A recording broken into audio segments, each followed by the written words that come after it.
Coming up, the TronXY X5ST 400.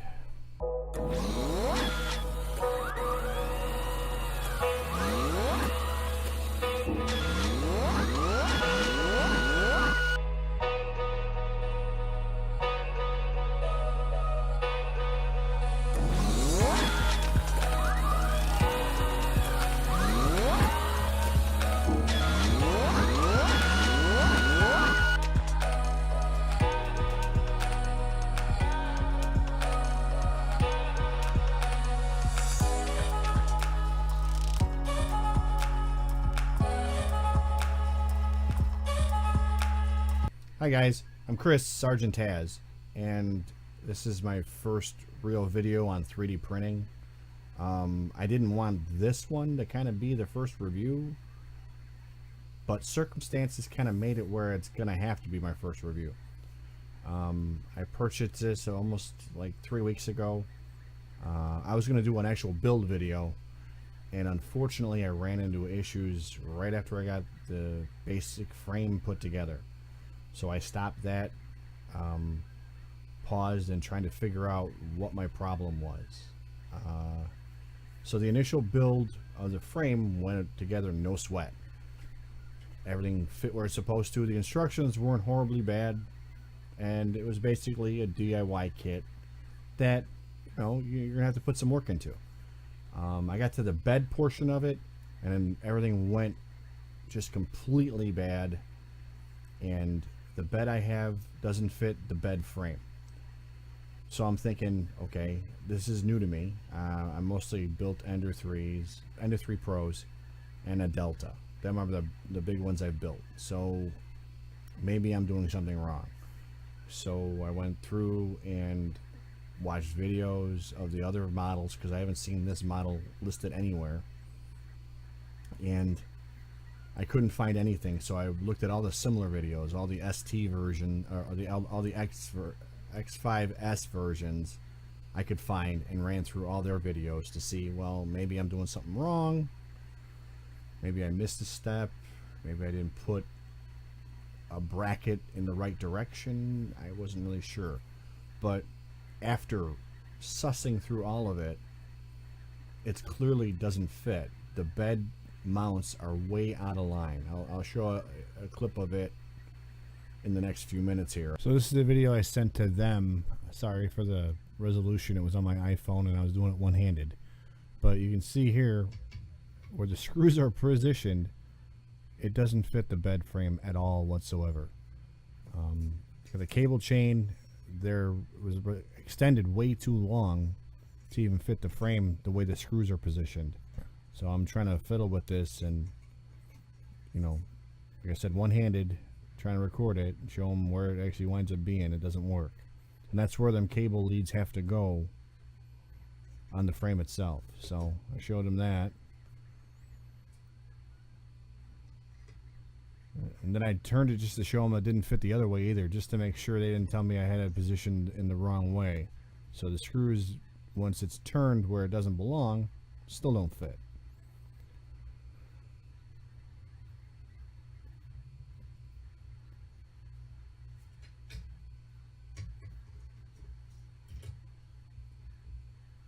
You can see that it's well insulated though, which was nice. That's why I'm like, that isn't a bad thing, but it doesn't fit the frame, so what do I do? And unfortunately, I didn't get any response from TronXY about what I could do, or if I had the wrong materials, or what was going on. But that's how far it went out from what they provided, which doesn't make any sense to me. It's almost like I either got the wrong bed frame or the wrong Z axes, or something's just not right. And then I'm showing the holes don't line up. There's no holes there for the bed to fit anywhere. Everything was pre-drilled when I got it, so how does it fit?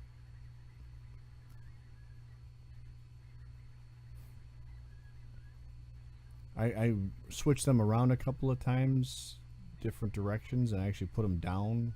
Still nothing. It just didn't work. And this is another view of what you get. The bed clearly doesn't fit, no matter which way I put it. I'm running through my thoughts and trying to get it to explain to you why I got stuck. So after I got stuck, I decided, well, I'll email TronXY or TronXY, however you pronounce it.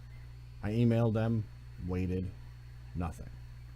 Went back to the site, saw they had a Skype, figured I'd Skype them. And maybe, you know what, emails get lost, people don't, get to their emails. Maybe I can do this way. So I Skyped them and have never received a response. So we're talking almost 4 weeks of me watching this printer sit on my table, not doing anything, and no response from tech support.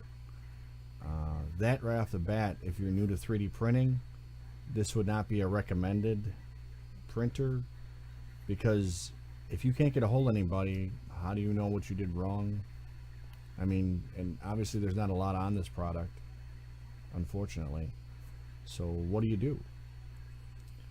My other thought was, well, I ordered it from Banggood, so I'll email them. They did respond after about 4 days, and the 2 pictures that I had sent, they said weren't really good enough, but that's all they allowed me to send at the time. So I was like, okay, no problem. Oh, we'll take a video of it. Okay, I'll take a video of it. I don't know what I'm going to show you other than the bed doesn't fit, and neither does the cable chain mount that was provided with the bed. So, okay, so I videotaped all of that, and then about 4 days later, I got an email them offering me $30 refund. I'm not trying to be complaining about it. At least they responded to me and did offer me something. But honestly, I wanted to complete the build. I was excited about the printer. I've been waiting for it for a good 3 weeks to get it. So I sent them an email back asking them, is there something they can do in the way of sending me the parts I need for this printer to make the bed work or what have you? And I've yet to get a response. But it's like anything else.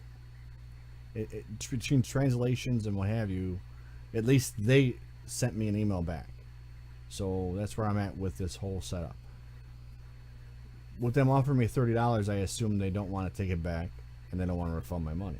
So I decided that I would try and make it work the best I can. Jack of all trades, master of none. I made my attempt to put the bed onto this system and make it work, which I have succeeded. So the printer is now functional. So I got to at least kind of go over some of the stuff that's actually pretty good about the printer, which I like. Number one, they upgraded the extruder drive. So instead of being a normal Bowden style Class B single-sided gear, it's actually a dual gear drive to put the filament into the Bowden tube. They also have a filament detection sensor, which is nice, and it works well. I've tested it out. They upgraded the bearings with not having metal on metal anymore. So now they have plastic, like plastic wheels or buffers on all of their bearings that come in contact with the belts, except for the obviously toothed one from the stepper motor. So you don't have that issue of that belt might bind or twist and tear into the metal washers that they were using and mess up your belt. They also space them properly. So now you actually have a square going to the carriages that operate the gantry and operate the hot end plate. So it's all actually squared out and properly spaced. The only thing they did still stay with acrylic was the stepper driver motors actually are mounted with acrylic plates, which seem actually substantial enough to hold up. I don't know for sure. I haven't torture tested it, but it seems pretty good so far. Here we are with the new upgraded plates and the pulleys that have the end caps instead of having the metal.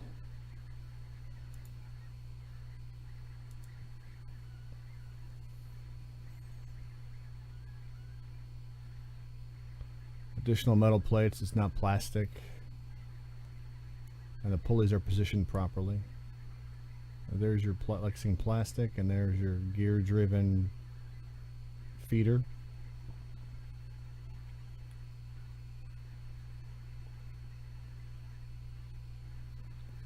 Coming back around. See, the plates are lined up square now with the pulleys from either side. So it's actually all squared out the way it's supposed to be. This is your touch screen. It works rather well.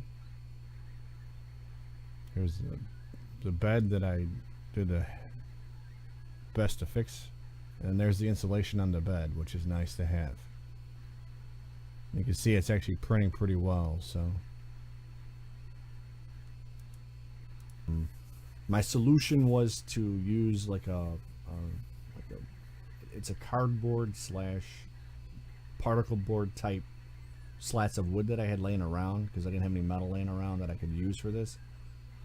And then I wanted something quick I could mount the bed with to try and get this up and running, because I've been sitting here staring at it for about, like I said, 3 weeks, wondering what I was going to do with it, and where do I go with this paperweight at the point where it was not working. So I did that. I mounted the bed, and unfortunately I didn't want to drill any holes into the metal frame yet, because I wasn't sure what I was doing if I was returning this. So I actually mounted it with zip ties. I know it sounds bad, but it actually did work. So I mounted the bed with zip ties to the slats of MDF or the wood type stuff that I had, and then put the springs and the bed itself into the mount so I could try to adjust it and level it somewhat decently. Like I said, it did work out, but I shouldn't have to do this with a brand new kit. I mean, granted, you might have issues with leveling, you might have issues with, you know, getting the software to work the way you know, it's new. So, granted, there are issues with that, no matter what printer you get. But my whole thing is at least if the kit was together and all the mechanics were proper, then at least you have somewhere to go. Because there's obviously not a lot of information out on this printer, because it's relatively new. The other upgrade was they actually insulated the bed. I also have a touch screen, which I thought was kind of neat. And the 400 versus the 500. So the 500 didn't come with a touch screen, which I found odd. And the 500 was also about $400 more than this printer. I paid close to $400 for this printer, and the 500 was $800. I didn't see a $100 difference for 100 millimeters. I mean, it was $1 per millimeter if you looked at it. Not to mention you didn't get the touchscreen, which I thought was kind of a nifty little upgrade, because all my other printers have the basic screens. So I wanted to see how the touchscreen worked. I got past most of the problems with setup and got the bed leveled, and I got it functional. The only other thing I did right out of the box was I actually purchased MOSFETs and printed a box on my other printers and put 2 MOSFETs in place of what they had on the board. So from what I've been seeing from everybody's complaints on most of the X5 series printers was that the motherboard didn't support enough of the heat bed or the hot end, that they were having trouble with it actually melting on the board and screwing up the internals. So I just went with safety and got these guys and made my own box and ran everything through this. So these actually have each have their own actual power. So the heat bed and the hot end actually have separate power coming from the power supply, and then this runs into the actual board itself to do the controlling. So, and it works really well. From watching everybody else's videos on the other versions of this printer, I seem to have decent heat up times. I mean, it isn't like really quick because it's a big bed, but it isn't slow either. So it doesn't take me like, you know, like 20 minutes. It takes about maybe 9 or 10 minutes for it to heat up. The hot end heats up right away. It's quick. So I think I solved those issues. I don't feel any wires getting warm or any of those other issues I've heard about from other printers. And it actually works really well with the MOSFETs. So that's a definite upgrade you need to do on any of these printers, honestly. I would go with the separate MOSFET, and you know you did it, and you know you're not going to have a problem. I did have a problem with one MOSFET when I initially installed it. In fact, this one here. When I installed it, it actually was providing power even when shut off. So I'm not sure what was wrong with it, but thankfully I had ordered quite a few of these because I have quite a few printers I wanted to do it to, just to be safe. So this one, it failed. So make sure you check them. Don't just rely on them being okay too, just so you're aware. I mean, electronic components have problems. It's the kind of way of life. You know, you're going to get one that got through or what have you. So make sure you check those, because you don't want, what I had was, it was just constantly throwing power to the bed, even when off. So that was kind of scary. I was like, oh, that'd be a great fire I don't want. So keep that in mind. Always check your electronics before you start leaving these printers alone for any period of time. You know, just general safety rule. But overall, once I got it printing, the printing is nice. It does really well. I've done a couple of small formatted things, and I've just started doing a vase that I'm doing a large format on, and it seems to be printing really nice. So other than not having tech support, and all the upgrades that came with it are nice. It's got all metal plates instead of a Lexian plastic that they were using originally. The pulleys are set up right. The bed's insulated. It has a touch screen. It has a run out the sensor, which is nice. That works well. And for, you know, honestly, for the $400 I spent, it's a nice printer in that aspect. But you're not going to get any support. So if this is like your first time delving into 3D printing and you figure go big or go home like I normally do, it's like I order the biggest thing I can get my hands on. Don't. Get something else first and get your feet wet. You know, it's frustrating. You don't want to have your first adventure into 3D printing being something that doesn't work or that you can't get help with. The Ender 3 Pros, the Enders 3s, all of those have forums and everything else where people are willing to help you on Thingiverse, on Facebook. There's a bunch of places to go. Not to mention there's a ton of videos like Teaching Tech, and those guys all do great videos on, you know, upgrading it, having trouble with this or that, and you can get a feel for what's going on and not have to be like you're totally lost with a printer. Because that, if you get frustrated, you're not going to use it. Unfortunately, all of us are like that. Something frustrates you, you're going to walk away from it and then be like, you know what, I hate 3D printing. I love 3D printing. I've been printing since November of last year. I bought it just before Christmas. I bought my Ender 3 Pro. And I've been printing ever since. I only stopped a week because I had to go somewhere for a week. That's the only time I've stopped printing. Every day I've done some kind of print on one of these machines, and I really enjoy it. So hopefully this is some insight on this printer, and if you're technically savvy, it's a pretty good printer, but you're not going to get help. Not from TronXY or TronXY, however you say it. They're not going to respond to you, unfortunately. So hopefully this helps you make a decision or informs you of what you do or don't want to do. And like I said, it's up to you ultimately what you do. But if you're new at this, I'd say go with an Ender 3 Pro or even Ender 3.